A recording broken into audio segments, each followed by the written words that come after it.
بسم اللہ الرحمن الرحیم۔ السلام علیکم۔ ایک عابد کا قصہ بیان کیا جاتا ہے کہ بنی اسرائیل میں ایک عابد رہا کرتا تھا کہ اس زمانے میں کوئی عابد اس کے جیسا نہ تھا۔ اس وقت میں 3 بھائی تھے اور ان کی ایک بہن تھی جو ابھی تک کنواری تھی۔ اس کے سوا اور ان کی کوئی بہن نہ تھی۔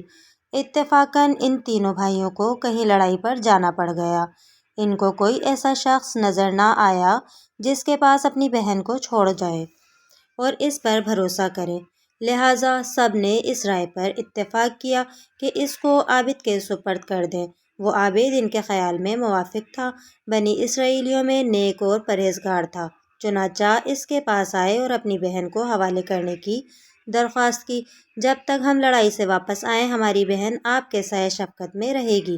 عابد نے ایسا کرنے سے انکار کر دیا اور ان سے ان کی بہن سے خدا کی پناہ مانگی۔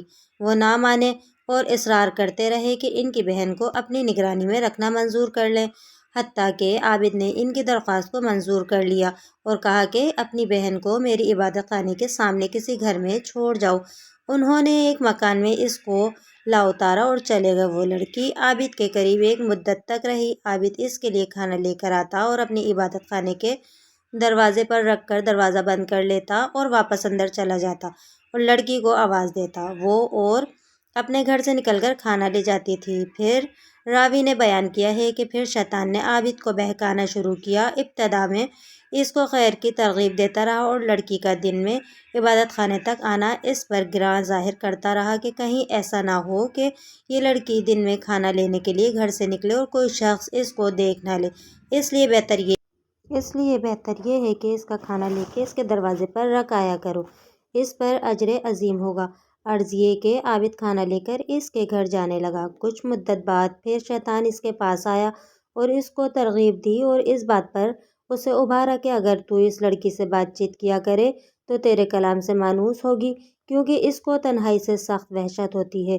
شیطان نے اس کا پیچھا نہ چھوڑا جب کہ وہ عابد اس لڑکی سے بات چیت کرنے لگا، اپنے عبادت خانے سے اتر کر اس کے پاس آنے لگا۔ پھر شیطان اس کے پاس آیا اور اس سے کہا کہ تو اپنی عبادت خانے کے دروازے پر اور وہ اپنے گھر کے دروازے پر بیٹھے اور دونوں باہم باتیں کریں تاکہ اس کو خوشی محسوس ہو۔ آخر کار شیطان نے اس کو عبادت خانے کے دروازے پر لا بٹھایا، لیکن لڑکی بھی گھر سے دروازے پر آئی۔ اسی طرح ایک زمانے تک یہ حال رہا۔ شیطان نے عابد کو پھر کار خیر کی رغبت دی اور کہا بہتر ہے کہ خود لڑکی کے گھر کے قریب جا کر بیٹھے اور ہم کلامی، اس میں زیادہ دلداری ہے۔ عابد نے ایسا ہی کیا۔ شیطان نے پھر تحصیل ثواب کی رغبت دی اور کہا اگر لڑکی کے دروازے سے قریب ہو جاؤ تو بہتر ہے تاکہ اس کو دروازے تک آنے کی بھی تکلیف نہ اٹھانی پڑے۔ عابد نے یہی کہا کہ اپنی عبادت خانے سے لڑکی کے دروازے پر آ کے بیٹھتا تھا اور باتیں کرتا تھا۔ ایک عرصے تک یہی کیفیت رہی۔ شیطان نے پھر عابد کو ابھارا کہ اگر عین گھر کے اندر جا کر باتیں کرے تو بہتر ہے تاکہ اس لڑکی کو باہر نہ آنا پڑے، اس کا چہرہ کوئی نہ دیکھ پائے۔ غرض عابد نے شیوہ اختیار کیا کہ لڑکی کے گھر کے اندر جا کر دن بھر اس سے باتیں کیا کرتا اور رات کو اپنی عبادت خانے میں واپس چلا جاتا، یہاں تک کہ عابد نے لڑکی کے زانوں پر ہاتھ مارا اور اس کے رخساروں کا بوسہ لے لیا۔ پھر روز بروز لڑکی کو اس کی نظروں میں آرائش دیتا رہا اور اس کے دل میں غلبہ کرتا رہا، حتیٰ کہ وہ اس کے اور زیادہ قریب ہو گیا اور لڑکی نے حاملہ ہو کر ایک لڑکا جنا۔ پھر شیطان عابد کے پاس آیا اور کہنے لگا کہ اب بتاؤ کہ اگر اس لڑکی کے بھائی آ گئے اور اس بچے کو دیکھا تو تم کیا کرو گے؟ میں ڈرتا ہوں کہ کہیں تم ذلیل نہ ہو جاؤ یا وہ تمہیں رسوا نہ کر دیں، تو بہتر ہے تم اس بچے کو لو اور زمین میں گاڑ دو۔ یہ لڑکی ضرور اس معاملے کو اپنے بھائیوں سے چھپائے گی، اس خوف سے کہ کہیں وہ نہ جان لے کہ تم نے اس کے ساتھ کیا حرکت کی۔ عابد نے ایسا ہی کیا اور لڑکے کو زمین میں گاڑ دیا۔ پھر شیطان نے اس سے کہا کیا تمہیں اس بات پر یقین ہے کہ یہ لڑکی تمہاری ناشائستہ حرکتوں کو اپنے بھائیوں سے پوشیدہ رکھے گی؟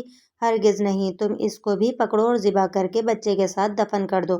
غرض اس عابد نے لڑکی کو ذبح کیا اور بچے سمیت گڑھے میں ڈال کر اس پر ایک بھاری پتھر رکھ دیا اور زمین کو برابر کر کر اپنے عبادت خانے میں جا کر عبادت کرنے لگا۔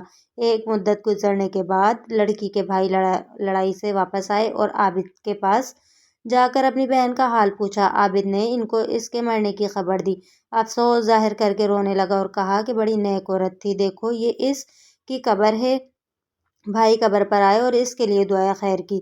پھر راوی بیان کرتے ہیں کہ جب رات ہوئی اور وہ اپنے بستروں پر سوئے تو شیطان ان کے خواب میں ایک مسافر آدمی کی صورت میں آیا۔ پہلے بڑے بھائی کے پاس گیا اور اس کی بہن کا حال پوچھا۔ اس نے عابد کا اس کے مرنے کی خبر دینا اور اس پر افسوس کرنا اور مقام قبر دکھانا بیان کیا۔ شیطان نے کہا، سب جھوٹ ہے، تم نے کیوں کر اپنی بہن کا معاملہ مان لیا؟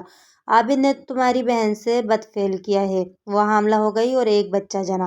عابد نے تمہارے ڈر کے مارے اس بچے کو اور اس کی ماں سمیت ذبح کیا اور گڑھا کھود کر دونوں کو اس میں ڈال دیا۔ شیطان نے مزید کہا، جس گھر میں تمہاری بہن تھی اس کے اندر داخل ہونے میں وہ گڑھا داہنی جانب پڑتا ہے، چلو اور اس گھر میں جا کر دیکھو، تم کو وہاں دونوں ماں بیٹے ایک جگہ ملیں گے، جیسا کہ میں نے تم کو بیان کر چکا ہوں۔ پھر شیطان دوسرے بھائی کے خواب میں آیا، اسے بھی ایسا ہی کہا۔ پھر چھوٹے بھائی کے خواب میں آیا اور اسے بھی ایسا ہی کہا۔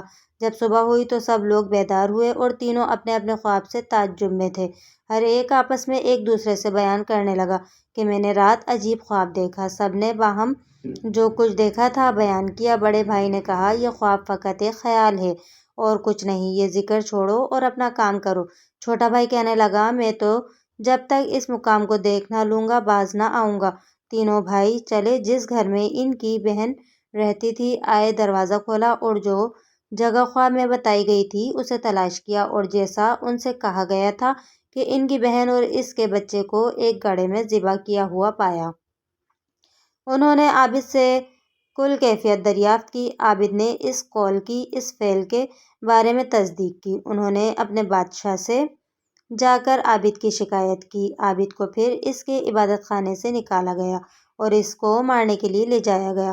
جب اس کو مارنے کے لیے لے جایا جا رہا تھا تو شیطان اس کے پاس آیا اور کہا، تم نے مجھے پہچانا؟ میں ہی تمہارا وہ ساتھی ہوں جس نے تم کو عورت کے فتنے میں ڈال دیا، یہاں تک کہ تم نے اس کو حاملہ کر دیا اور ذبح کر ڈالا۔ اب اگر تم میرا کہنا مانو اور تم مجھ کو سجدہ کرو تو میں تمہیں اس طرح نجات دلا دوں گا۔ عابد نے سجدہ کیا، خدا تعالیٰ سے کفر کیا۔ پھر جب عابد شخص نے کفر کیا تو شیطان اس کو اس کے ساتھیوں کے قبضے میں چھوڑ کر چلا گیا۔ انہوں نے اس کو اس کے کیفر کردار تک پہنچایا۔ اس واقعے سے ہمیں یہ سبق ملتا ہے کہ اندازہ کیجیے کہ شیطان ہمارا کس قدر سنگین دشمن ہے اور اس کے وار کس قدر سنگینی ہے۔ چنانچہ ہمیں چاہیے کہ اس واقعے سے سبق حاصل کریں اور شیطان کے ہتھ کنڈوں سے اپنے آپ کو بچائیں۔ اللہ تعالیٰ ہم سب کی حفاظت فرمائے، آمین ثم آمین یا رب العالمین۔ السلام علیکم۔